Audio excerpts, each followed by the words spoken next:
আসসালামু আলাইকুম রহমতুল্লাহি অবরকাতুহ। ওয়ালাইকুম আসসালাম ওয়া রাহমাতুল্লাহি ওয়া বারাকাতুহু। আলহামদুলিল্লাহ, আলহামদুলিল্লাহি রব্বিল আলামিন, ওয়াল আকিবাতু লিল মুত্তাকিন, ওয়াসসালাতু ওয়াসসালামু আলা রাসূলিহিল আমিন, ওয়া আলা আলিহি আত-তাইয়্যিবিন আত-তাহিরিন, ওয়া আলা যাওজাতিহি উম্মাহাতুল মুমিনিন, ওয়া সাল্লাল্লাহু আলাইহি ওয়া আলা আলিহি ওয়া সাহবিহি আজমাইন। أعوذ بالله من الشيطان الرجيم. بسم الله الرحمن الرحيم. رب اشرح لي صدري ويسر لي أمري واحلل عقدة من لساني يفقه قولي. আপনাদেরকে স্বাগত জানাচ্ছি আমাদের রিভিশন ক্লাসে। আমরা শেষ দুটো ক্লাসে রিডার 6 লেসন 1 এর উপরে বিষয়গুলো পড়েছি। আমরা আজকে চেষ্টা করব রিডার 6 লেসন 2 এবং 3 যেই শর্ট নোটগুলো আপনাদেরকে দেওয়া হয়েছে সেখান থেকে আলোচনা করার, এবং যদি আপনাদের কোনো প্রশ্ন থাকে সেই প্রশ্নের উত্তর দেওয়ার। আর বাকি যেই বিষয়গুলো আমরা রিডার্স 6 লেসন 2 এবং 3 শর্ট নোটের মধ্যে আনিনি, সেগুলো আপনারা বই থেকে কষ্ট করে একবার দেখলেই আপনারা বুঝে যাবেন ওখানে টেকনিক্যাল কিছু নাই, জাস্ট শব্দ অর্থ বা শব্দের রূপান্তর, যেটা ওইখানে দেখলেই বোঝা যাবে। আমরা চলে আসি, আমাদের প্রথম বিষয় ছিল শব্দ ও অক্ষর হিসেবে ওয়াও। ওয়াও যে বিভিন্ন সময় বিভিন্ন অর্থ দেয়, সেটার একটা নোট আমাদের ছিল। আমরা একটু দেখব সেটা। প্রথমে হচ্ছে, এখানে আমরা দেখতে পাচ্ছি লাও বা ওয়ালাদুন। এখানে ওয়াও অক্ষর হিসেবে ব্যবহার হয়েছে। লাও একটা শব্দ, যে শব্দের মধ্যে ওয়াও একটা অক্ষর। ওয়ালাদুন একটা শব্দ, যে শব্দের মধ্যে ওয়াও একটা অক্ষর। তাহলে এখানে ওয়াও এর আলাদা কোনো অর্থ নাই, উপরে কোনো অক্ষর অর্থ নাই, কারণ একটা অক্ষরের কোনো আলাদাভাবে অর্থ হয় না। নিচের সেন্টেন্সে লেখা আছে আইনা বিলালুন ওয়া হামিদুন। এখানে ওয়াও একটা শব্দ এবং যার অর্থ হলো এবং। আচ্ছা, আমরা আমাদের ডিসকাশন বা নোটে এর আগে আপনাদেরকে দেখিয়েছি যে ওয়াও শব্দের অনেকগুলো অর্থ হয়। এখানে আমরা তিনটা নিয়ে আলোচনা করব, কিন্তু আমরা চারটা অর্থ উদ্ঘাটন করেছিলাম। তিনটা নোটে দেওয়া আছে। আর একটা গত ক্লাসে আমরা পড়েছিলাম যে আল মাফউলু মাআহু যখন হয়, তখন ওয়াওটা মা অর্থে আসে, সাথে অর্থে। তো সেটার ব্যবহার যখন আসবে তখন দেখব। আপাতত আমরা তিনটা অর্থই দেখব, যে ওয়াও তিনটা অর্থে আমাদের সামনে খুব বেশি আসবে। তার মধ্যে এক নাম্বার হচ্ছে হারফুল আতফ। হারফুল আতফ নিয়ে আমরা আহ, আলোচনা করেছি, কিন্তু কখনো আহ, শাস্ত্রীয় শব্দ ব্যবহার করিনি। ওয়াও এর ওয়াও যখন হরফুল আতফ, তখন ওয়াও এর ডানের শব্দটাকে বলা হয় মাতুফ আলাই, আর বামের শব্দটাকে বলা হয় মাতুফ। যেমন, এবং এই শব্দটাকে আমাদের একটু মুখস্থ করার দরকার আছে। যেমন আমি একটু লিখি।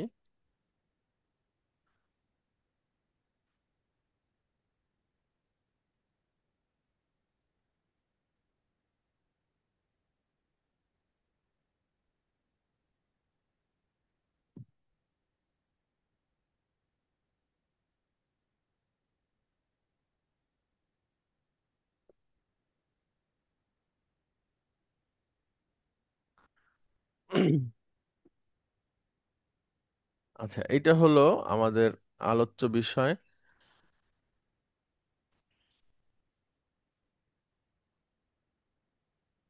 ওয়াও এখানে এবং অর্থে আসছে।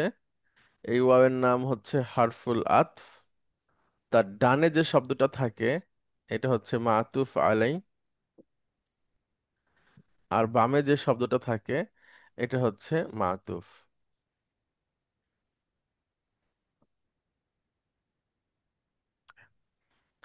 এখন এটার একটা উদাহরণ আমরা দেই। যেমন এর আগে শব্দটাই ছিল আইনা বিলালুন ওয়া হামিদুন।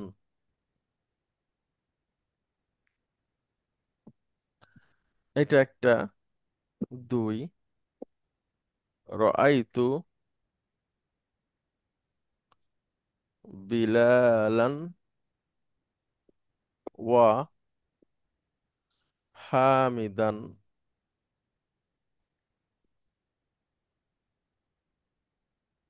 আর একটা হচ্ছে মাররতু। মাররতু মানে আমি অতিক্রম করেছি।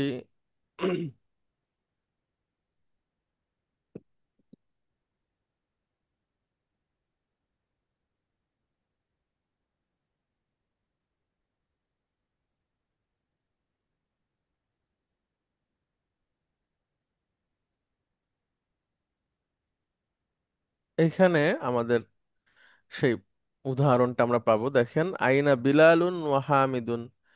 আইনা হচ্ছে এখানে মুবতাদা, বিলালুন হচ্ছে খবর। তো বিলালুন খবর, সেজন্য সে মারফু। মাঝখানে ওয়াও আছে, এটা হারফুল আতফ। আর হামিদুন হচ্ছে মাতুফ। বিলালুন হচ্ছে মাতুফ আলাই। মাতুফ সবসময় মাতুফ আলাইকে অনুসরণ করবে। বিলালুন মারফু, হামিদুনও মারফু, মাঝখানে ওয়া হারফুল আতফ এই সংযোগটা ঘটিয়েছে। রাআইতু বিলালান, আমি দেখেছি বিলালকে। বিলাল হচ্ছে মাফউলুন বিহি প্লাস মাতুফ আলাই। ওয়াও হচ্ছে হারফুল আতফ, হামিদুন হচ্ছে মাতুফ। মাতুফ সবসময় মাতুফ আলাইকে অনুসরণ করবে, এজন্য হামিদান বিলালকে অনুসরণ করেছে। মারারতু আমি অতিক্রম করেছি বিলালিন, প্রিপজিশন এসে বিলালকে মাজরুর করে দিয়েছে। ওয়া হামিদিন এবং হামিদকেও। মানে আমি বিলাল এবং হামিদকে অতিক্রম করেছি, মাঝখানে ওয়াও হারফুল আতফ হিসেবে সংযুক্ত হয়ে এই মাতুফ অর্থাৎ হামিদ বিলালকে অনুসরণ করছে। তাহলে ওয়াও হারফুল আতফ এবং অর্থে ব্যবহার হয়। এবং হারফুল আতফের একটা বৈশিষ্ট্য হচ্ছে সে ডান এবং বামের শব্দের সাথে সংযোগ ঘটিয়ে তাদেরকে একই এরাব প্রদান করে। একই এরাব প্রদান করে। তাহলে হারফুল আতফ, আমরা কয়েকটা উদাহরণ পড়ি। উরিদু কিতাবান অকলামান, আমি একটা বই চাই আর একটা কলম। খরাজা জুবাইরু, জুবাইর বের হয়েছে। ওয়া হামিদুন এবং হামিদও। আচ্ছা, এরপরে ওয়াও হারফুল জার হিসেবে ব্যবহার হয়। আর যখন সে হরফুল জার হিসেবে ব্যবহার হয়, তখন সে কসম অর্থে আমাদের সামনে আসে। স্যার একটু যখন, কথা বলবেন? জি আসসালাম। জি প্লিজ। স্যার ওই এই যে আতপের যে ইউজটা, এটা কি দুইটি জুমলার মধ্যে কি কানেক্টেড করে? না না, একই জুমলার মধ্যে দুইটা শব্দকে কানেক্টেড করে। কখন মানে দুইটা জুমলার মধ্যে কানেকশন করে না? না না না, দুইটা জুমলার মধ্যে কানেকশন করবে সামনে। আচ্ছা, ঠিক আছে, মানে মানে আতফ হিসাবে করে না। আতফ হিসেবে করে না, এবং এটা একই জুমলার মধ্যে ভিন্ন ভিন্ন শব্দের সাথে। ঠিক হ্যাঁ। আছে। দুই, হারফুল জার। ওয়াও যখন হরফুল জার হিসেবে আসে, তখন ওয়াওটা কসম অর্থে আসে। ওয়াও যখন হারফুল জার হিসেবে আসে, তখন ওয়াওটা কসম হিসেবে আসে। আসসালাম যেমন, জয় ভাই, হ্যাঁ হ্যাঁ প্লিজ।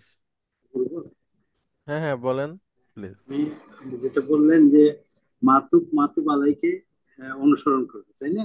জি তো এখানে আমরা দেখলাম আহ, খরাজাত খরাজাত জুবাইরু ওয়া হামিদুন। জি। তাইলে এখানে তো এখানে মাতুব আলাইহে হচ্ছে আল দিয়া আছে, আর এখানে আপনার মাতুব শুধু আহ, দুই পেশ দেওয়া আছে, তাইলে তো জি। একই রকম তো হলো না। আচ্ছা, জুবাইর এমন একটা নাম যার শুরুতে আল হয়, কিন্তু প্রপার নাউনে তো আল হয় না। বুঝছেন? যেমন হামিদ, সাইদ, এই নামগুলাই আল হয় না। তাইলে তো এরাবের ইয়ে তো আলের কারণে আপনার একটা পেশ চলে গেল। তো কিন্তু এখানে হামিদের ইয়ে বেলা চাইলে আল হামিদু কেন হলো না? আচ্ছা, ওই তো সেটাই বলছি যে হামিদ এমন একটা নাউন যে আল নেয় না, বা সাধারণত আমরা যদি বলি প্রপার নাউন আল নেয় না, সেটা 99% সময়ে, অর্থাৎ অধিকাংশ সময়েই কোনো প্রপার নাউনই আল নিবে না। জুবাইর একটা এক্সেপশনাল নাম, সে আল নিয়েছে। আর এটা এটা বোঝার উপায় কি, চেনার উপায় কি? এটা মুখস্থ করে রাখতে হবে, অল্প কয়েকটা নাম, জুবায়ের, আল হাসানু, আল হুসাইনু, এরকম, মানে হাতে গোনা কয়েকটা নাম ছাড়া তারা আল নেয় না। আর এরাবের যে ব্যাপারটা সেটা হচ্ছে মারফু মানসুব মাজরুরের বিষয়। হ্যাঁ, যেমন জুবায়েরও মারফু, কারণ কি, সে ডুয়ার। আর ওয়াও দিয়ে হামিদকেও সংযোগ করা হয়েছে, এজন্য হামিদও মারফু। আর আল নিয়েছে, জুবায়েরে আল হয় এই কারণে, কিন্তু হামিদে আল হয় না, বা অধিকাংশ নামেই আল হয় না। আচ্ছা, অনেক ধন্যবাদ আপনাকে, আপনি একটা খুব আহ কি বলে সূক্ষ্ম বিষয় লক্ষ্য করেছেন। Thank you. আচ্ছা, এরপরেও ওয়াও যখন কসম অর্থে আসে তখন সে হারফুল জার, আর আমরা জানি জারের জার পরের শব্দকে মাজরুর করে দেয়। তো ওয়াও এখানে কসম অর্থে এসেছে, আর ওয়াও যখন কসম অর্থে আসে তখন সে বাক্যের শুরুতে বসে। অল্লাহি মা রাআইতুহু, আল্লাহর কসম আমি তাকে দেখিনি। ওয়াল আসরি, সময়ের কসম। ওয়াশ-শামসি, সূর্যের কসম। ওয়াল ফজরি, ফজরের কসম। তাহলে এখানে সব ওয়াও কসম অর্থে এসেছে এবং সে প্রিপজিশন পরের শব্দকে মাজরুর করে দেয়। চেনার উপায় কি? চেনার উপায় হচ্ছে সেন্টেন্সের শুরুতে আসবে। 3, অবস্থাবোধক শব্দ হিসেবে ওয়াও আসে। আল হাল, ডুয়ার এবং অবজেক্টের অবস্থা বর্ণনা করে। কিভাবে? আমরা এই 3টা সেন্টেন্স একটু পড়ি। 3টা সেন্টেন্সই হচ্ছে কোরআনুল কারিমের আয়াত। আয়াত মানে 3টা সেন্টেন্সই অংশ কোরআনুল কারিমের। প্রথমটা হচ্ছে আলিদু, আমি জন্ম দিব, আমি আমি আমি সন্তান জন্ম দিব। ওয়া আনা আজুজুন, আজুজুন মানে হচ্ছে বৃদ্ধ। আলিদু ওয়া আনা আজুজুন, আমি সন্তান জন্ম দিব এমন অবস্থায় যে আমি বৃদ্ধ। এইখানে আলিদু এটা একটা সেন্টেন্স, এটা একটা প্রশ্নবোধক বাক্য। আর প্রশ্নবোধক শব্দের পরে একটা ভার্ব আছে, যেখানে একটা ডুয়ারও আছে। তো ভার্ব প্লাস ডুয়ার, এটা একটা ভার্বাল সেন্টেন্স হয়। আর তার আগে যেহেতু প্রশ্ন আছে, তাহলে আমরা এটাকে প্রশ্নবোধক সেন্টেন্স হিসেবে ধরতে পারি। মাঝখানে ওয়াও এসে পরে, ওয়াও এর পরে আবার একটা নমিনাল সেন্টেন্স হয়েছে, অর্থাৎ একই একই বাক্যের মধ্যে, ঠিক একই বাক্য বলবো না, মানে একটা অংশের মধ্যেই ওয়াও সংযোগ, ওয়াও যুক্ত হয়ে দুই পাশের দুটো বাক্যকে সে সংযোগ করেছে। এবং আহ, বাম সরি ডান পাশে যে ভার্বটা আছে, সরি ডুয়ার বা অবজেক্টটা থাকবে, বাম পাশে যে ডুয়ার বা অবজেক্টটা থাকবে, সেই অবজেক্টের অবস্থা বর্ণনা করবে তার বাম পাশের আল জুমলাতুল ইসমিয়া দিয়ে। মাঝখানে ওয়াও বসবে, এটা হবে ওয়াউল হাল বলবে। যেমন আলিদু ওয়া আনা আজুজুন, আমি সন্তান জন্ম দিব অথচ আমি হচ্ছে বৃদ্ধ। লাইন আকালাহু যিবু ওয়া নাহনু উসবা, লাইন আকালাহু যিবু ওয়া নাহনু উসবা। আচ্ছা, লাইন আকালাহু যিবু, যদি তাকে নেকড়ে খেয়েই থাকে, নাহনু উসবা। আচ্ছা, এখানে একটা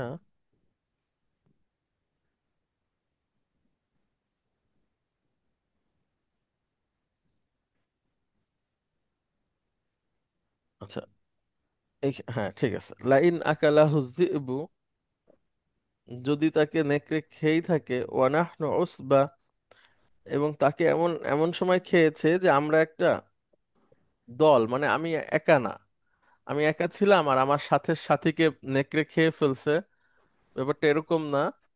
এটা হচ্ছে এরকম যে আমরা একটা দল, আর আমার তাকে তাকে বাঘে খেয়ে ফেললো, মানে ভাইয়েরা তখন আলোচনা করছে যে তাদের বাবার কাছে যে ইউসুফ আলাইহিস সালাতু ওয়াসসালাম সম্পর্কে বলবে যে তাকে নেকড়ে খেয়ে ফেলেছে। তখন নিজেরা নিজেদের মধ্যে আলোচনা করছিল যে যদি আমরা এভাবে বলি, ওয়ালাইন আকালাহু যিবু ওয়া নাহনু উসবা, যে আমরা তাকে যাই বলবো আমার বাবাকে, যে আমরা একটা শক্তিশালী দল, আর তারপরে তাকে নেকড়ে খেয়ে ফেলছে, তাহলে তো আমরা আমাদের কথা বিশ্বাস করবে না। হ্যাঁ, সেই আলোচনাতে এটা এসেছে। আচ্ছা, তারপরে অদখলা জান্নাতাহু, এটা সূরা কাহাফের মধ্যে আছে। দুজন বাগানওয়ালার গল্প, একজন ছিল অহংকারী, আর একজন হচ্ছে অহংকারী এবং কাফের, আর একজন ছিলেন হচ্ছে মুমিন, বিশ্বাসী। অদখলা জান্নাতাহু, সে জান্নাতে, মানে বাগানে প্রবেশ করলো। আঙ্গুর বাগান ছিল তাদের দুজনেরই, ফলের বাগান। জান্নাত মানে এখানে বাগান। সে বাগানে প্রবেশ করলো, তার বাগানে প্রবেশ করলো। এখানে এই দাখলা ডুয়ারকে বোঝানো হচ্ছে। ওয়াহুয়া, এমন অবস্থায় যে সে জলিমুন লিনাফসিহি, তার নিজের উপরে সে জুলুম করেছে, অর্থাৎ শিরক করে সে নিজের উপরে জুলুম করে সে তার বাগানে প্রবেশ করেছে। অর্থাৎ বাগানে প্রবেশ করেছে সে এমন অবস্থায় যে সে আল্লাহর সাথে শিরক করলো। বাগানে প্রবেশের মধ্যে দিয়ে না, তার কথাবার্তা এবং তার আচরণের মাধ্যমে। তাহলে এখানে ওয়াও অবস্থা বর্ণনা করছে। কিসের অবস্থা বর্ণনা করে? ওয়াও এর আগে যে ডুয়ার অথবা অবজেক্ট থাকে, সেই ডুয়ার অথবা অবজেক্টের অবস্থা ওয়াও এর পরে থাকা নমিনাল সেন্টেন্স প্রকাশ করে। এই হচ্ছে স্যার, মোটামুটি। জি ম্যাডাম। স্যার শুরুর ওয়াওটা কি? ওই যে ওয়াদা খালা, ওয়াও, এই এটা এটা ওয়াওটা। ও আচ্ছা, এটা তো ম্যাডাম হরফুল আতফ এবং অর্থে। এটা কি আচ্ছা, স্যার তাহলে আগের জুমলার সাথে সম্পর্ক স্যার? হ্যাঁ হ্যাঁ, আগে আছে ম্যাডাম, আগে কিছু আচ্ছা। আছে, তাহলে এটা মাঝখান থেকে আসছে। হুম, স্যার অল্লাহ না, সেখানেও তো আমরা একটা ওয়া দেখি, যেমন সূরা বাকারার প্রথম দিকে আছে যে ওয়াল্লাজি না। তার ওইটা হচ্ছে ম্যাডাম আগের সেন্টেন্সের সাথে সংযুক্ত। ঠিক আছে, মানে হলো যে এবং এবং আরো যারা, মানে হুম, আগে কোনো একটা কিছু বলা হয়েছে সেটার সাথে হুম, এটাকে সংযোগ করা হয়েছে। হ্যাঁ, হুম, ওইটা মূলত ম্যাডাম সেন্টেন্স বলতে কি, আমরা কোরআনুল কারিমে যে সেন্টেন্স দেখি, হ্যাঁ, এগুলোকে তো আয়াত বলা হয়, সেন্টেন্স বলা হয় না কিন্তু। হ্যাঁ, আমি বলি, যেমন মনে করেন ম্যাডাম একটা প্রসঙ্গ অনেকগুলো আয়াত মিলে থাকে না। মনে করেন আল্লাহ সুবহানাহু ওয়া তাআলা একটা গল্প বলছেন, কিন্তু সেই গল্পটা বলতে যায় তিনি 20টা সেন্টেন্স ব্যবহার করেছেন, এরকম দেখি না আমরা। হুম, আবার আমরা যেটাকে সেন্টেন্স হিসেবে বলছি সেটা সেন্টেন্স নাও হতে পারে, দেখা গেল সেটা সেন্টেন্সের থেকেও বড় কিছু বা সেন্টেন্সের থেকেও কম কিছু। যেমন কোরআনুল কারিমে আপনি কোথাও প্রশ্নবোধক চিহ্ন পাবেন না। হ্যাঁ, তো কোরআনুল কারিমে তো অনেক প্রশ্ন আছে, তো সেই প্রশ্নটার উত্তর আবার পরে আছে। তারপরে হচ্ছে যেমন ম্যাডাম আমরা যদি বলি আলিদু, এটা দিয়েই দেখাই। আলিদু ওয়া আনা আজুজুন,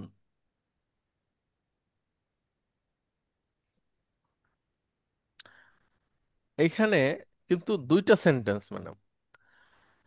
জি, আলিদু এখানে সেন্টেন্স আছে, আবার ওয়া আনা আজুজুন এখানেও সেন্টেন্স আছে।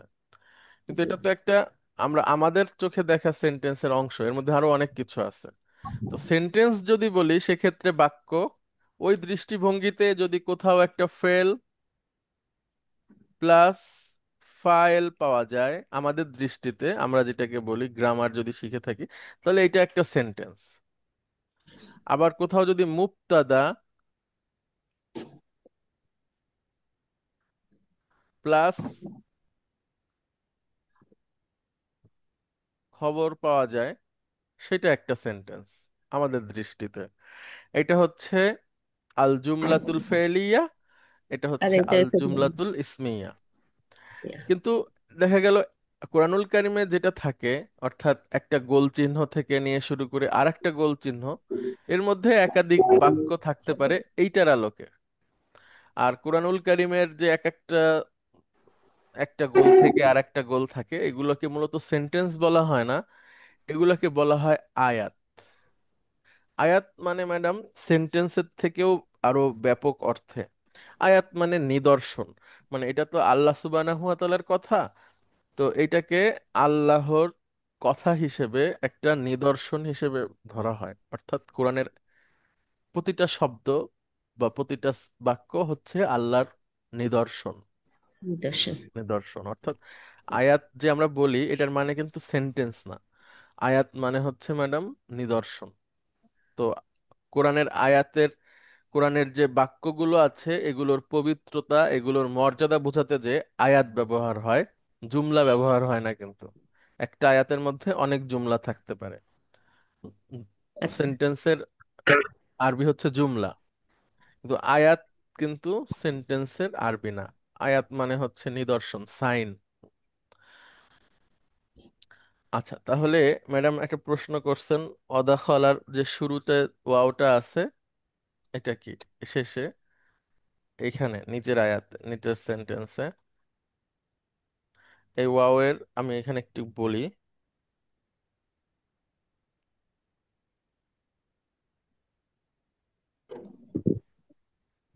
আচ্ছা, সূরা কাহফ আয়াত নাম্বার হচ্ছে 35। তো আমরা যদি 34 থেকে পড়ি তাহলে আরো পরিষ্কার হবে, হ্যাঁ, যে 34 বা 33 গল্পটা পড়লেই আমরা এই ওয়াও এর অর্থটা আসবে। এখন আমি যেটা বলেছিলাম যে সেন্টেন্সের শুরুতে ওয়াও থাকবে, ওই অর্থে যখন তার আগে আর কোনো প্রসঙ্গ নাই। হ্যাঁ, আর হচ্ছে যে যদি এমন থাকে যে আগে প্রসঙ্গ আছে তারপরে সেন্টেন্স শেষ হয়ে গেছে, গোল চিহ্ন দিয়েই তো কোরআনুল কারিমের সেন্টেন্সটা শেষ বোঝায়, তারপরে আবার যদি ওয়াও থাকে যেটা কসম অর্থে ব্যবহার হচ্ছে না, তাহলে এটা ওয়াও এবং অর্থে ব্যবহার হবে। তাহলে কোরআনের সেন্টেন্স না বলে কোরআনের আয়াত বলা উচিত। অবশ্যই, অবশ্যই। এবং আমরা তো কোরআনের আয়াতই বলি, ঠিক। সেন্টেন্স তো সাধারণত বলি না। হুম, বলি না কিন্তু খেয়াল করবেন। আচ্ছা, এরপরে কয়েকটা উম, ওই ওয়াওয়েল হালের সেন্টেন্স দেওয়া আছে, আমরা একটু পড়ি, আপনারা লক্ষ্য করেন। দাখালতুল মাসজিদা, আমি মসজিদে প্রবেশ করেছি। ওয়াল ইমাম ইয়ারকাউ, এমন অবস্থায় যে ইমাম রুকু করেন, রুকু করছেন। মা তা আবি, আমার বাবা ইন্তেকাল করেছেন বা মারা গিয়েছেন। ওয়া আনা সগীরুন, যখন আমি ছোট, আমি ছোট এমন অবস্থায় আমার বাবা ইন্তেকাল করেছেন। দাখালাল মুদাররিসুল ফাসলা, শিক্ষক সাহেব শ্রেণীতে প্রবেশ করেছেন। অহুয়া ইয়াহমিলু কিতাবান কাসীরান, এখানে কি কিতাবান হবে? অহুয়া ইয়াহমিলু, আচ্ছা, কিতাবান সে অনেকগুলো বই সে বহন করছিল। হ্যাঁ, অনেকগুলো বই, অনেক বই সে বহন করছিল। হবে কারণ কি এটা অবজেক্ট তো স্যার। হুম। কুতুবান হতে পারে ম্যাডাম, তাহলে কাসি রতান হবে সেক্ষেত্রে। হ্যাঁ। তারপরে যা আনিল ওয়ালাদু, যা আ মানে এসেছে, নি মানে আমার কাছে, আল ওয়ালাদু বাচ্চাটি, বাচ্চাটি আমার কাছে এসেছে। অহুয়া ইয়াবকি, এমন অবস্থায় যে সে কাঁদছে, বা কাঁদতে কাঁদতে বাচ্চাটি আমার কাছে এসেছিল। লা তাকুল ওয়া আনতা শাবআনু, তুমি খেও না যখন তুমি ফুল থাকো, মানে পেট যখন ভরা এমন অবস্থায় আবার খেও না। আচ্ছা, এটা তাহলে প্রত্যেকটাতে একটা আছে ভার্বাল সেন্টেন্স আর একটা আছে নমিনাল হ্যাঁ, সেন্টেন্স। মাশাআল্লাহ, গুড। একটা আছে ভার্বাল সেন্টেন্স আর একটা আছে নমিনাল সেন্টেন্স। আচ্ছা, তাহলে ওয়াও এর তিনটা অর্থ আমরা পেলাম। আচ্ছা, এখানে একটা সুন্দর উদাহরণ দেওয়া আছে। এই সেন্টেন্সটা যদি আমরা দেখি তাহলে আমাদের কাছে পুরা পরিষ্কার হয়ে যাবে। আর যারা হচ্ছে ওই যে কম্পিউটার কম্পোজ শিখতো, এখন তো কম্পিউটার কম্পোজ শেখা আর কি একরকম বোকামি হয়ে গেছে, কারণ এমন একটা সময় চলে আসছে এখন মুখ দিয়ে বললে টাইপ করা হয়ে যায়, ফোনে পর্যন্ত হয়। এরপরে তো এআই আসছে, আরো অনেক কিছু। তো একটা সময় ছিল যে টাইপ করতে পারে তার একটা ভালো, সে একটা যোগ্যতা সম্পন্ন লোক ধরা হয়, বা তার তার একটা চাকরি হবে। উম, এরকম টাইপ জানা থাকা মানুষ একটা একটা স্কিল আছে তার, ধরা হয়। তা এখন তো টাইপ করা লাগে না, উম, এমনিতেও লেখা যায় অনেক কিছু। তো টাইপের ইংরেজি টাইপ শেখার জন্য একটা সেন্টেন্স ছিল, আমি ভুলে গেছি এই মুহূর্তে, যে একটা সেন্টেন্সের মধ্যেই ইংরেজির সবগুলো অক্ষর আছে। তো সেই সেই সেন্টেন্সটা টাইপ করতে পারা না দেখে আঙ্গুল বসিয়ে, তাহলে আর কি প্র্যাকটিস করার জন্য। সেন্টেন্সটার অর্থটা এরকম ছিল যে একটা খেকশিয়াল লাফ দিল বা এরকম কিছু একটা অর্থ, আমার মনে নাই। আর এইখানে যে সেন্টেন্সটা দেখা যাচ্ছে এই সেন্টেন্সের মধ্যে ওয়াও এর তিনটা অর্থই এখানে আছে। আল্লাহি, আল্লাহর কসম, মা গিবতু ইয়াউমান, আল্লাহর কসম আমি অনুপস্থিত ছিলাম না একদিনও, এক, ওয়া আনা সহিহুন, এমন অবস্থায় যে আমি সুস্থ, লা হাদিহি সানাতা, না এই বছরে, ওয়ালা সানাতাল মাদিয়াতা, না গত বছরে। অর্থাৎ আমি আল্লাহর কসম, আমি সুস্থ ছিলাম আর আমি আসিনি, এরকম হয়নি কখনোই, না না এই বছরে না গত বছরে। এখানে তিনটা ওয়াও আছে, একটা রেড কালার, একটা হচ্ছে বেগুনি কালার, একটা হোয়াইট কালার। রেড কালারটা হচ্ছে হারফুল জার, কসম অর্থে। তারপরে হচ্ছে বেগুনি যেটা, সেটা হচ্ছে ওয়াউল হাল। আর হোয়াইট যেটা, এটা হচ্ছে ওয়াউল আতফ। আচ্ছা, এরপরে লাল্লা, এটার আছে। লাল্লা তো এমন একটা পার্টিকেল যেটা আপনাদেরকে শেখানো হয়েছে অনেক আগে থেকে, তারপরেও আমরা একটু আলোচনা করি। ইন্না সহ তার বোনেরা হচ্ছে 6 জন। একটা হচ্ছে ইন্না, আন্না, কান্না, লাইতা, লাআল্লা, লাকিন্না। এই হলো ইন্নারা 6 বোন। এই এই 6 বোন আসলেই আহ সেন্টেন্সটা, নমিনাল সেন্টেন্সের পূর্বে তারা আসবে, এসে মুবতাদাকে, যেটা সাবজেক্ট থাকবে সেটাকে মানসুব করে দিবে, এবং খবর যেটা থাকবে ওইটা মারফুই থাকবে। হ্যাঁ, তো এটার প্রত্যেকটার আলাদা আলাদা অর্থ আছে। ইন্না নিশ্চয়, অবশ্যই। আন্না নিশ্চয়, অবশ্যই অর্থেও হয়, আবার দ্যাট অর্থেও হয়। আন্না মানে হচ্ছে যেন মনে হয়, লাইতা মানে হায়, লা আল্লাহ আশা এবং আশঙ্কা, লাকিন্না কিন্তু বা বড়, দুইটা অর্থে আসে। তো এদেরকে অপারেট করা সহজ, অর্থ জানলে খেয়াল করলেই হবে। যখন আসবে তখন পড়ে নিয়ে বুঝতে পারলেই হবে, আহামরি কঠিন কিছু না, বা টেকনিক্যাল কোনো ব্যাপার নাই। আচ্ছা, সেটা আপনারা উদাহরণ থেকে পড়লেই বুঝতে পারবেন। আচ্ছা, তারপরে 3, মাদি ক্রিয়া কখনো কখনো দোয়া ও চাওয়া অর্থে আসে। যখন আপনি দোয়া করতে চান তখন। এটা আমরা একটু দেখি। যেমন আমরা এমন একটা শব্দ বলি যেই শব্দটা আমরা মোটামুটি মুসলিম হিসেবে সবাই বলে, কিন্তু এটা শুদ্ধভাবে বলার ব্যাপার আছে, এটা খুবই গুরুত্বপূর্ণ ব্যাপার। সব সেন্টেন্সটা আমি বলি। আমরা বলি সাল্লাল্লাহু আলাইহি ওয়া সাল্লামা। সল্লা এবং সাল্লামা দুইটা ভার্ব এখানে আছে, দুইটাই মাদি। একটা সল্লা, একটা সাল্লামা। সল্লার অনেকগুলো অর্থ হয়, এটা আগেও বলেছি, আবারও বলি, না জানলে সমস্যা আছে, ভুল বুঝতে পারে মানুষ। সল্লা ইউসল্লি মানে হচ্ছে নামাজ পড়া, যখন আমাদের জন্য ব্যবহার হবে। ডিরাইভড ফ্রম টু থেকে আসছে, তাফইল। সল্লা ইউসল্লি, সল্লা ইউসল্লি মানে হচ্ছে সলাত আদায় করা। যখন এটা মানুষের ক্ষেত্রে ব্যবহার হবে তখন সল্লাহ হিসেবে মানে নামাজ বা দোয়া অর্থে হবে। অর্থাৎ কেউ একজন সলাত পড়ছে, তো সেটা সাধারণত প্রসঙ্গের উপর নির্ভর করবে অর্থটা। যদি সেটা জোহর আসর মাগরিবের ব্যাপার হয় বা রুকু সেজদার ব্যাপার থাকে তাহলে সেটা সালাত নামাজ। আর যদি সে উম, ইস্তেগফার করছে, জিকির করছে, দোয়া করছে, সেটাও অন কাইন্ড অফ সালা। কিন্তু এই সালার ডুয়ার যখন আল্লাহ হবেন, তো আল্লাহ সুবহানাহু ওয়া তাআলা তো আর ইবাদত করেন না, বা উনি উনি তো সালাত আদায় করবেন না বান্দার মতো।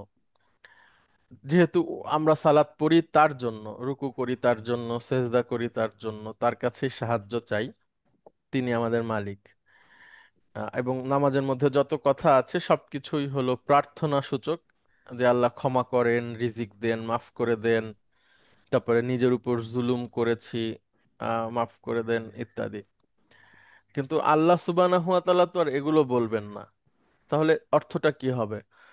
যেহেতু এখানে সাল্লাল্লাহু, আল্লাহ হচ্ছেন ডুয়ার, তখন অর্থটা হবে আল্লাহর ক্ষেত্রে, আল্লাহ যখন ডুয়ার হিসেবে আসবে এই ভার্বের, তখন অর্থ হবে দয়া প্রদান করা, রহমত প্রদান করা, অনুগ্রহ করা।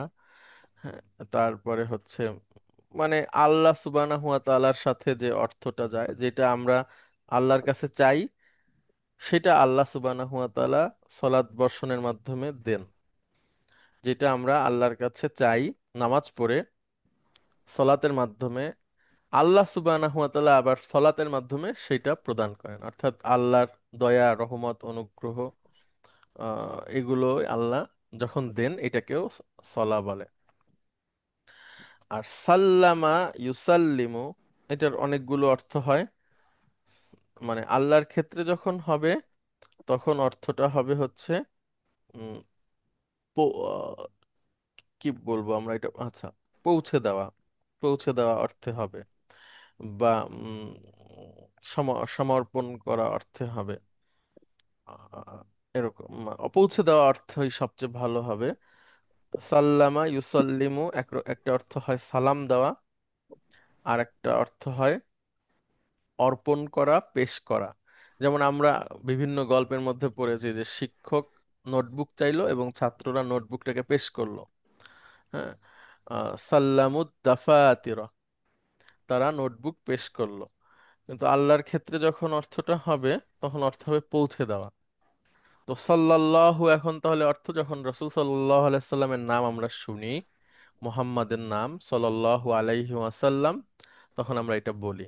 এটার অর্থ হচ্ছে আল্লাহ সুবহানাহু ওয়া তাআলা তাকে সালাম, রহমত, শান্তি, অনুগ্রহ, দয়া সবকিছু পৌঁছে দিক। হ্যাঁ, সবকিছু পৌঁছে দিন, এটা হচ্ছে এইটার অর্থ। আর তাহলে এটা মাদি ক্রিয়া, এটা দোয়া অর্থে আসে। এরপরে আমরা বলি শাফাক আল্লাহু, আল্লাহ তোমাকে সুস্থতা দান করুক। আরেকটা শব্দ আমাদেরকে ব্যবহার করা উচিত, সেটা আমি একটু আনি, সেটা হচ্ছে অফাক। এই শব্দটাতে আপনারা ইউজ টু হয়ে যান, এটা খুবই সুন্দর শব্দ। অফাক একটু উচ্চারণে কঠিন হবে, অফাকাকাল্লাহু, আল্লাহ তোমাকে তৌফিক দান করুক। হ্যাঁ, অফাকা নিয়াল্লাহু, অফাকা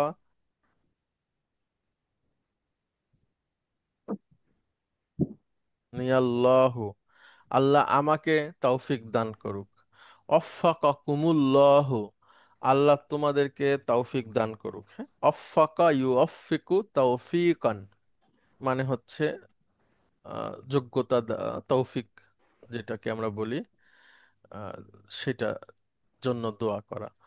হ্যাঁ, আল্লাহ তোমাকে তো, আচ্ছা, তারপরে আমরা বলি রহিমাহুল্লাহু, কোন একজন মুমিন বান্দা যিনি মারা গেছেন, ইন্তেকাল করেছেন, তার নামের শেষে আমরা বলি, একটা বলি রহমাতুল্লাহি আলাইহি, মানে আল্লাহর রহমত তার উপরে বর্ষিত হোক, এটা বুঝাই। আরেকটা বলা হয় রহিমাহু, আল্লাহু, রহিমাহুল্লাহু, আল্লাহ তার উপরে রহমত দিন। রহিমা এটা হচ্ছে মাদি ক্রিয়া, রহিমা। রহিমা ইয়া রহামু, দয়া করা। আচ্ছা, এরপরে আমরা বলি গফারাল্লাহু, আল্লাহ তাকে ক্ষমা করুন। তারপরে আরেকটা জিনিস খুব প্রচলন হয়েছে এখন আমাদের সমাজে, আলহামদুলিল্লাহ, এটা খুবই ভালো ব্যাপার। সেটা হচ্ছে, আমরা একসময় আহ যে সমস্ত মানুষের কথা ভাবতাম যে তারা ধার্মিক হয় না কেন, তো সেই ধরনের অনেক মানুষ এখন ধার্মিক হচ্ছে, আলহামদুলিল্লাহ। শুধু ধার্মিক না, মানে ধার্মিকতার দুটো দিক আছে। একটা হচ্ছে না জানা ধার্মিক, কিছুই জানে না কিন্তু সে ধর্ম পালনের চেষ্টা করে, এই ধরনের লোক খুবই বিপজ্জনক।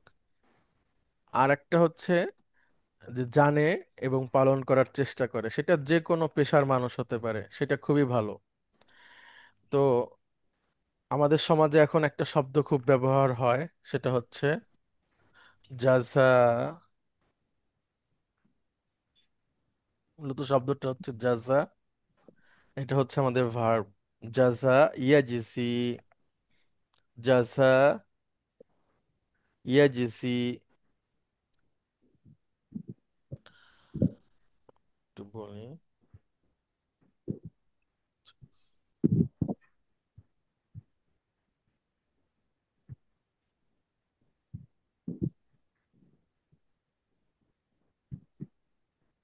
হ্যাঁ, জাযা ইয়াজিসি,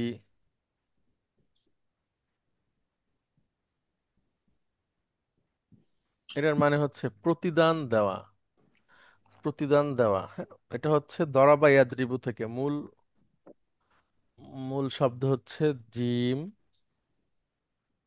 জা, আর একটা হচ্ছে ইয়া, জাজাইয়া, ইয়াজিজিউ মূলত ছিল যা, জা, ইয়া, ইয়াজ, জিউ। তো জাজাইয়া ইয়াজিজিউ ব্যবহার হয় না, আমরা জানি। এটাকে তালিল করতে হয়, তখন ইয়াটাকে আলিফ মাকসুরা তৈরি করে দিয়ে এখানে মাদ তৈরি হয়ে যাবে, জাজা। আর ইয়াজিউ, ইয়ার পেশকে আমরা সুকুন করে দিলে এটা মাদ দিয়ে সহজ হয়ে যাবে, ইয়াজিসি, জাজা ইয়াজিসি, প্রতিদান দেওয়া।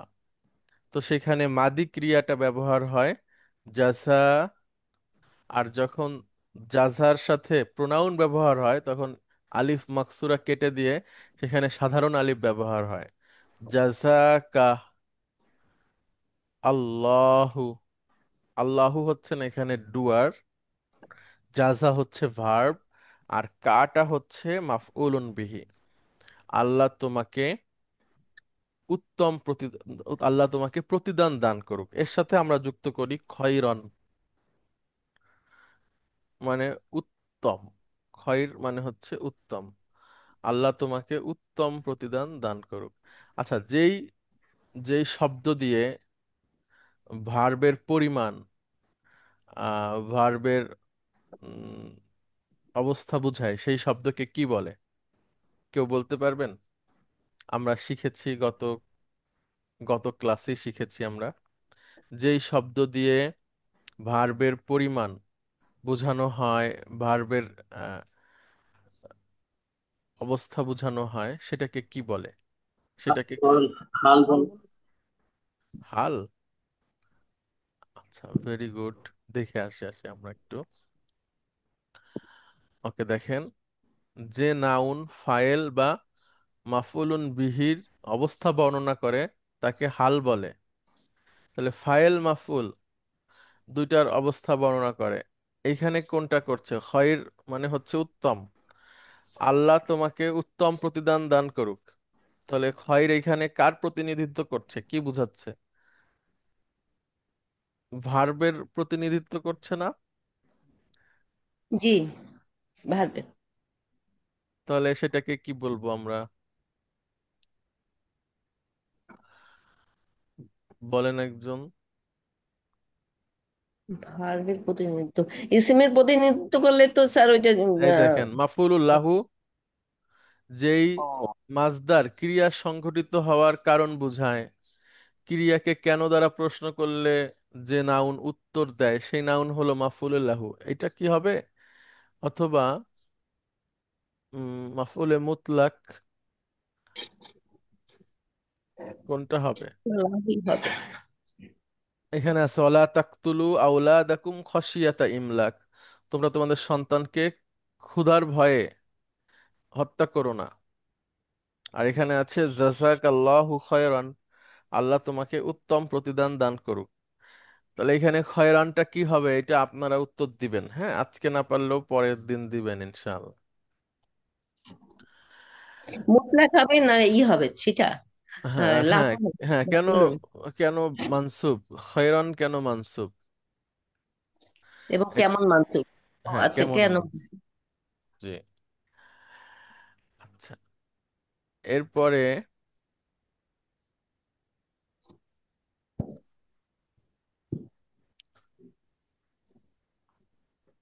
আচ্ছা, ইন্দা এবং লাদা দুইটা শব্দ। ইন্দা এবং লাদা।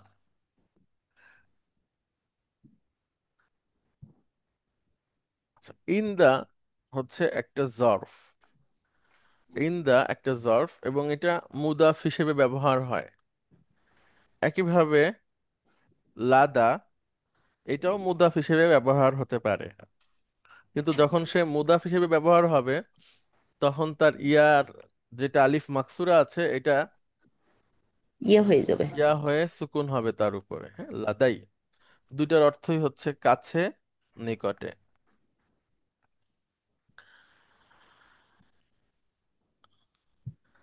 আচ্ছা, এরপর একটা শব্দ আছে আল মাআনি। এটাও এই যে মাকসুর নাউনের মতো আচরণ করে। এটা আপনারা দেখলেই বুঝবেন ইনশাআল্লাহ। এরপরে আরো কিছু আলোচনা আছে রিডার 6 লেসন 2-তে। যেমন এখানে আছে একটা শব্দ যেটাও কোরআনুল কারিমে অনেক ব্যবহার হবে বা আরবি ভাষাতেও খুব ব্যবহার হয়, সেটা আমরা একটু দেখি। স্যার এখানে মানি দ্বারা কি বুঝাইছে, মানে এই এই যে অর্থ মানি, অর্থ অর্থ ম্যাডাম, মিনিং। মিনিংটা না তা জানি, কিন্তু এইখানে এই চ্যাপ্টারে এইটা মানির নিয়ে আসার মানির কারণ যে কি? মানিটা মানে শব্দ হিসেবে কিভাবে আমাদের সামনে ব্যবহার হবে সেটা নিয়ে আসা হয়েছে। জহির ভাই, যে বলি না ওটার মানে কি, এরকম বোঝা হচ্ছে, তাই জি না? জি জি, মানি মানে মিনিং। জি। আচ্ছা, এরপরে, আচ্ছা, এইটাই রিডার 2-তে এরপরে যা আছে এটা আপনারা দেখলে বুঝবেন, আর টেকনিক্যাল কিছু নাই। আমরা রিডার, স্যার পেজ নম্বর 74, হ্যাঁ জি, পেজ নম্বর 74 আছে যে ইলাইকার একটা ব্যবহার আছে।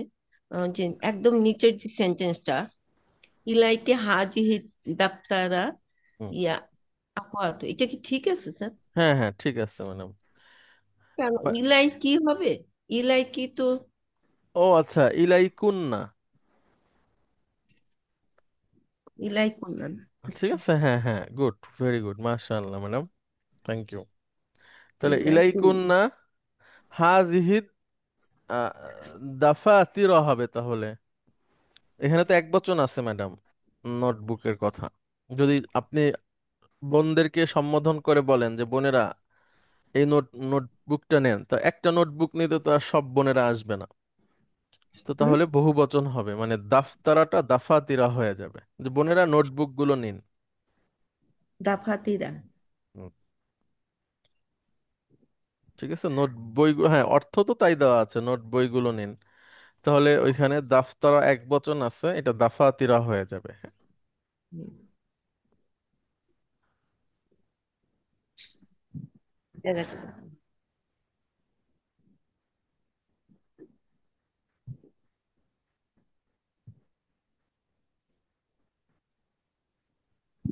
আচ্ছা, এরপরে হচ্ছে লেসন 3-তে যাচ্ছি আমরা।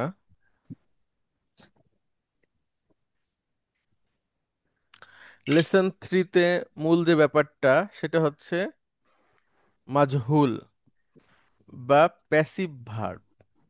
এখন সব ফর্মের প্যাসিভ ভার্ব হয়, এখানে আমরা চারটা দেখিয়েছি। একটা হচ্ছে নাসারা ইয়ানসুরু থেকে নুসিরা ইউনসরু আছে, নাসারা ইয়ানসুরু থেকে নুসিরা ইউনসরু হয়। দরাবা ইয়াদরিবু থেকে দুরিবা ইউদরাবু হয়। সামিয়া ইয়াসমাউ থেকে সুমিয়া ইউসমাউ হয়। ফাতাহা ইয়াফতাহু থেকে ফুতিহা ইউফতাহু হয়। এখন বাকি যে ফর্মগুলো আমরা আবার শিখেছি, আমরা যদি ধরি দাররাসা, ইউ দাররিসু, এটা থেকেও হতে পারে দুররিসা,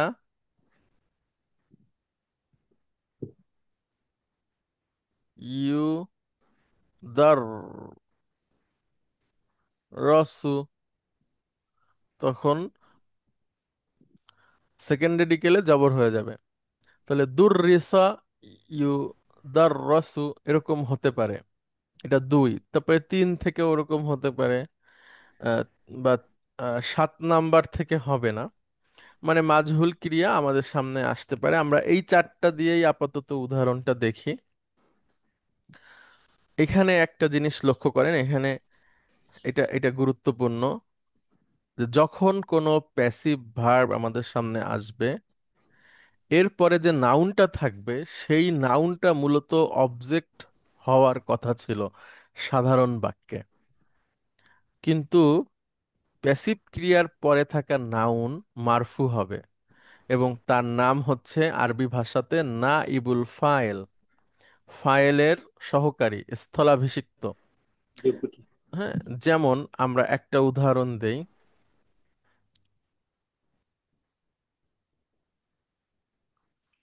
কতালাল মুসলিমু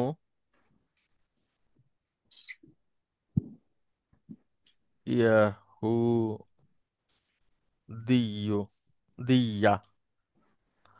হ্যাঁ, মুসলিম ইহুদিকে হত্যা করলো।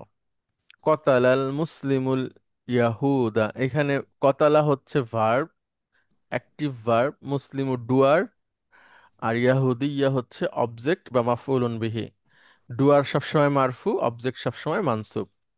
কিন্তু যখন প্যাসিভ ক্রিয়া ব্যবহার হবে কুতিলা, তখন যে ডুয়ার ছিল অ্যাক্টিভ ক্রিয়ার, সে আর সে থাকবে না এখানে, তখন অবজেক্টটা চলে আসবে প্যাসিভের পরে।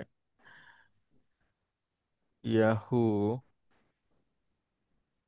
দিয়ু, ইয়াহুদিটি নিহত হলো, হত্যাকৃত হলো, তখন এটাকে বলা হয় নাইবুল ফাইল, এবং এই ধরনের নাউন সবসময় মারফু মার। হবে। এই ধরনের নাউন সবসময় মারফু হবে।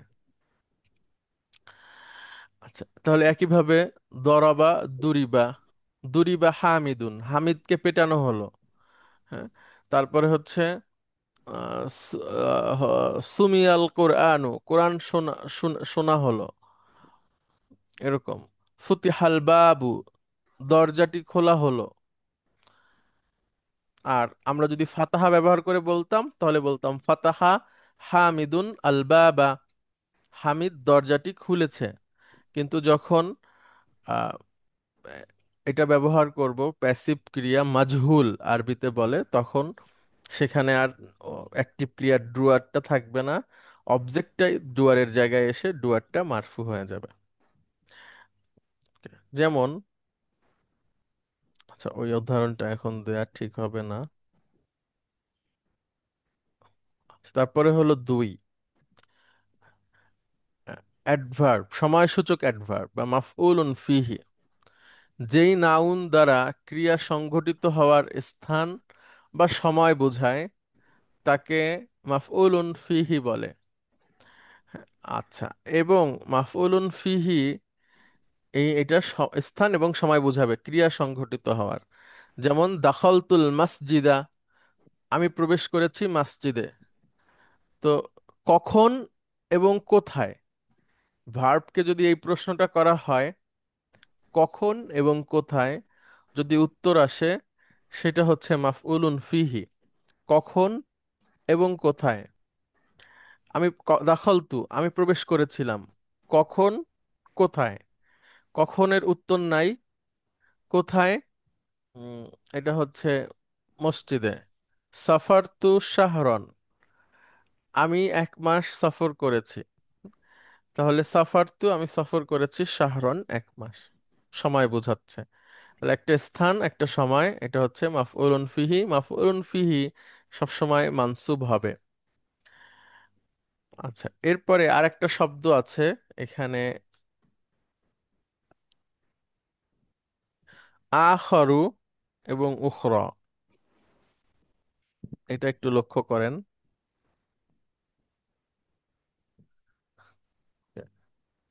পুরুষবাচক একবচন হচ্ছে আ সরি আখরু, এটা দ্বিরূপী শব্দ, মানসুব হলে আখর, মাজরুর হলেও আখর। এটা হচ্ছে অবজেক্ট হিসেবে ব্যবহার হয়, সরি আমি ভুল বলছি, নাথ হিসেবে ব্যবহার হয়। অর্থাৎ এই আখরু বা আখরা মানে হচ্ছে অ্যানাদার ওয়ান। তো সে যাকে অ্যানাদার ওয়ান হিসেবে বলছে সেটা যদি মারফু হয় তাহলে আখরু, আর মানসুব অথবা মাজরুর হলে আখরা। তাহলে আখরু, আখর, এক বচন, পুরুষবাচক। এটার বহুবচন হচ্ছে আখ রুনা। স্যার, একটা অপ্রাসঙ্গিক প্রশ্ন করবো স্যার? জি ম্যাডাম। এই যে আলিফের উপরে যে ইটা, এইটাকে কি বলে স্যার? আলিফের উপরে যে এটা তো লাইন, মাদের সাইন বলে, আরবিতে এর মানে, নাম আছে ম্যাডাম, জি। জি আলিফের উপর একটা মাদ, মানে দুই আলিফ এখানে আলিফটাকে লম্বা করে বলা আর কি। লম্বা করে বলে।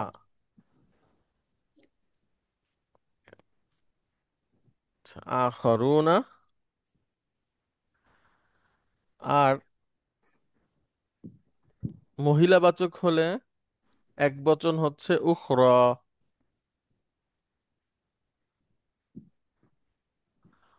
তো উখরার শেষে আলিফ মাকসুরা আছে, সুতরাং সে মারফু মানসুব মাজরুর সবসময় উখরা উখরা উখরা।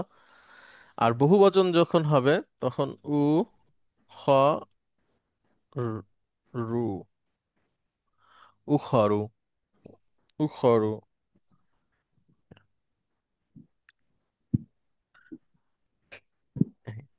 আচ্ছা, আপনি প্রশ্ন করছিলেন নাজমুল আরিফ খান যে কিভাবে বুঝবো যে কোন নাউনে আলিফ লাম আছে। এখানে আপনার 3টা নাম আছে আমাদের বইয়ে, 106 নম্বর পৃষ্ঠাতে। আজ জুবাইরু, আল হাসানু, আল হুসাইনু, 3টা নাম আছে। আর কয় নামে হয় সেটা আমি বলতে পারবো আজকের ক্লাসের পরে, আমি একটু সার্চ করে দেখলে ইনশাল্লাহ বলতে পারবো। আচ্ছা, কয়টাতে হয় সেটা তো জানা গেল, আর যদি আসে আমাদের সামনে তাহলে সেভাবে আমরা সেটাকে জেনে নিলাম।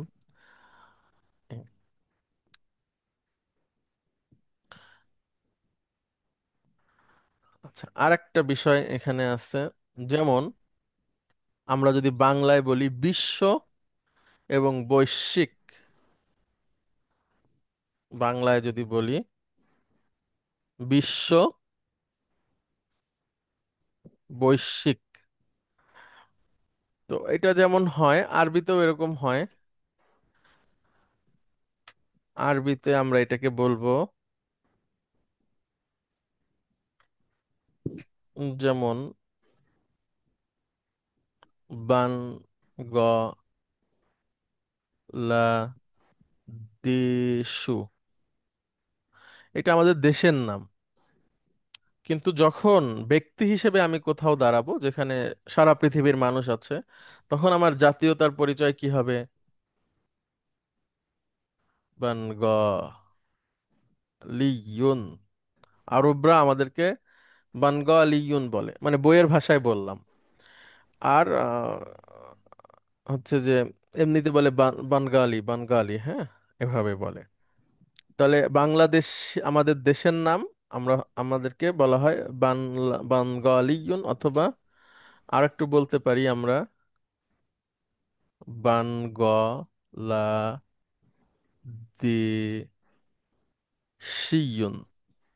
ঠিক আছে।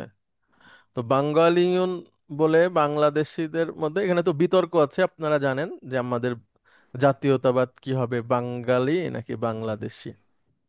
তো এখানে দুটো ভাগ আছে, আমাদের দুইটা মাযহাব আছে আমাদের দেশে।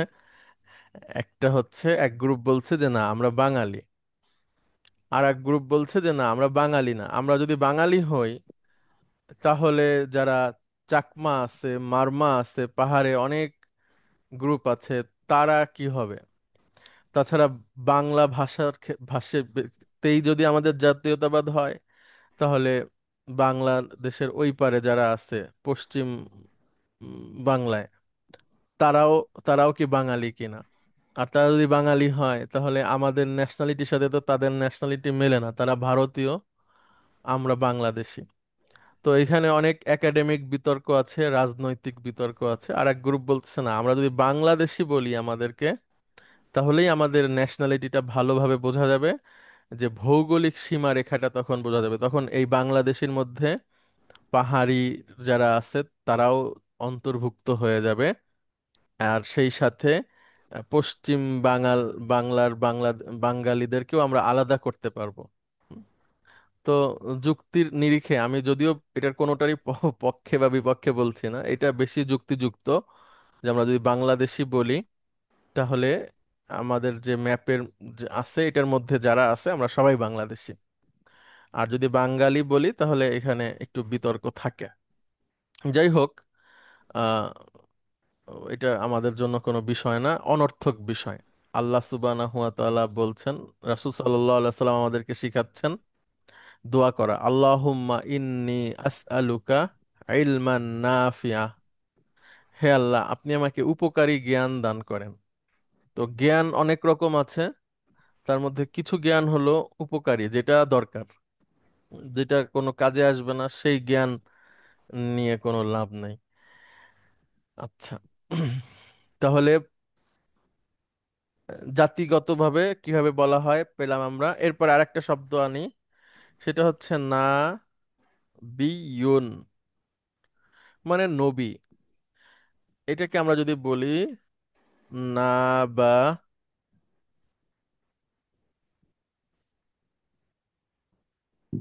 বিয়ুন, মানে নববী, নবীও, হ্যাঁ, নবীও বাণী। তাহলে নাবিয়ুন, নাবাবিয়ুন। বাংলাদেশি, বাংলাদেশু মানে দেশের নাম, সেখান থেকে বাংলাদেশিয়ুন। তারপরে আরবুন, সেখান থেকে আরবিয়ুন। হ্যাঁ, আরব মানে গোটা আরব, মানে আরবি ভাষাভাষী দেশ। আরবুন, আরবুন মানে আরব। আর সেখান থেকে একজনকে আমরা যদি বলি তাহলে আরবিয়ুন। ওকে। তারপরে ইংরেজি থেকে বলি না আমরা ইংরেজ, এই বিষয়টা এখানে আছে, আপনারা পড়লেই বুঝতে পারবেন ইনশাআল্লাহ। Okay? এখন এখানে যে কনভারসেশনটা আছে বা শব্দ অর্থগুলো আছে, এই শব্দ অর্থ এবং কনভারসেশন এগুলো আমরা আপনাদের নিজেদের দায়িত্বে একটু শিখতে হবে। আর আমরা একটা কাজ করতে পারি, সেটা হচ্ছে যে উম, ছোট অ্যাসাইনমেন্ট দিতে পারি, সেটা আপনারা বাসায় বসে করবেন। অল্প, খুবই সামান্য, 7 দিন সময়ের মধ্যে আমরা চেষ্টা করব যেভাবে মানে বৈজ্ঞানিকভাবে আরেকটু গবেষণা করে কোন ধরনের কাজ দিলে আপনাদের জন্য সুবিধা হবে কাজটা শেখার জন্য, সেরকম কোনো শিট পাঠিয়ে দিলে আপনারা প্রিন্ট করে সেটার উপরে প্র্যাকটিস করতে পারবেন। হ্যাঁ, ওকে। তাহলে আমরা, আচ্ছা একটা, উম, ঠিক আছে আমি পাঠাই দিব। তাহলে 3টা অধ্যায় আমরা পড়লাম। 6 নাম্বার বইটা শেষ হয়ে গেলে আমরা ছোট একটা পরীক্ষা নিব আপনাদের 6 নাম্বার বইয়ের উপরে। সেখানে কিছু কিছু নিয়ম থাকবে বা কিছু সেন্টেন্স তৈরি করা থাকবে, বা কিছু সেন্টেন্স দেওয়া থাকলে সেগুলোর বিশ্লেষণ থাকবে। এরকম ছোট ছোট একটু পরীক্ষা নিয়ে আমরা আবার আরেকটা বইয়ে চলে যাব ইনশাআল্লাহ। আচ্ছা, তাহলে আপনাদের কোনো প্রশ্ন যদি থাকে তাহলে প্রশ্ন করেন প্লিজ। ভাই, জি জি। বইয়ের 110 নম্বর পেজে আমরা লাস্টের লাস্ট পোর্শনে মানে আমরা দেখতেছি তো কার্টুন জি, আমি অনেকগুলো আপনার আপনার কথা বোঝা যাচ্ছে না, আবার একটু বলেন। আহ, বইয়ের পেজ নাম্বার 110। 110, জি। হ্যাঁ, লাস্ট পার্টে আমরা আহ, অনেকগুলো আপেল একটা আপেল, অনেকগুলো গাছ একটা গাছ, অনেকগুলো মাছ একটা মাছ, এখানে মহিলাবাচকে এক বচন বোঝাচ্ছে।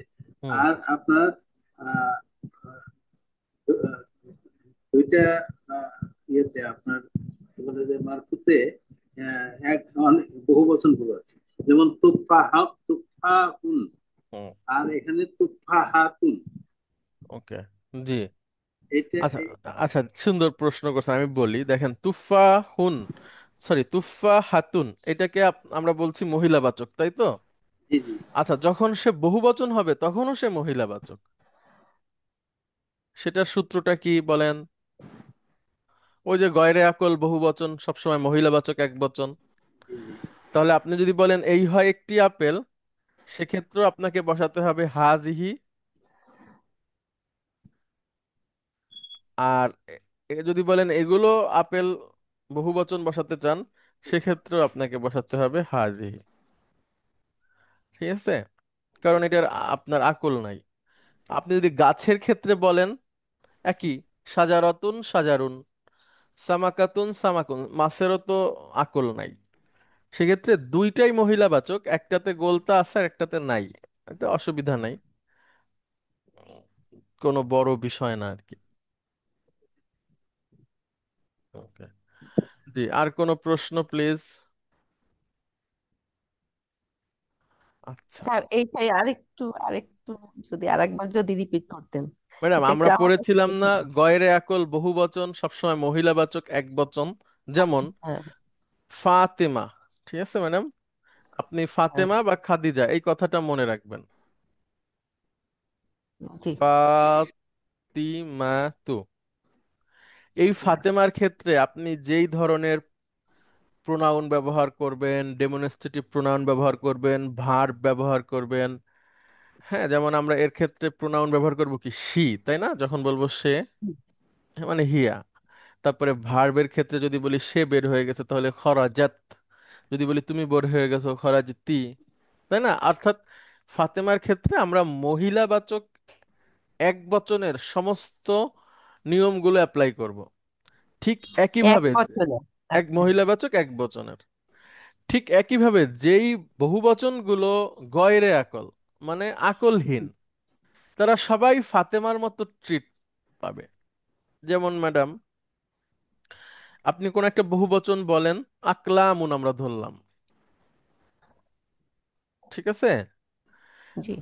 এখন এই ফাতেমা এবং আকলাম একই ধরনের শব্দ হিসেবে সব জায়গাতে সে ট্রিট পাবে, কিন্তু অর্থ হবে কলম সমূহ।